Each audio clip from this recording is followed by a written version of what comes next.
Sono stato raggiunto da decine di messaggi preoccupati, cittadini per questo potenziale arrivo. Notizie ufficiali non ne abbiamo, quindi non è previsto il rientro, l'arrivo di Meriam. Sono molti i cittadini di Arzergrande preoccupati per un possibile rientro nel piccolo comune della Bassa Padovana di Meriem Reaili, la giovane di origine marocchina che nel 2015 a 19 anni era fuggita di casa per arruolarsi nelle file dell'ISIS in Siria. Il sindaco di Arzergrande, Filippo Lazzarin, chiarisce che al momento non ci sono possibilità di un ritorno della ragazza. La sua presenza in paese non sarebbe opportuna, spiega Transhan, il primo cittadino.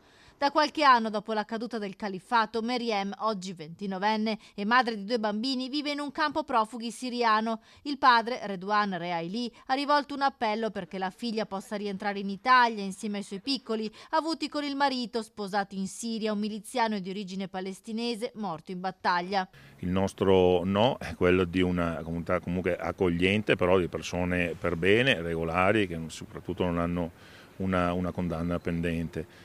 Rispetto ai figli di questa ragazza bisogna trovare delle soluzioni alternative se vogliono rientrare, ovviamente adesso non ci sono i presupposti. Meriem nel 2017 è stata condannata in contumacia dal Tribunale di Venezia a 4 anni di reclusione per arruolamento con finalità di terrorismo internazionale.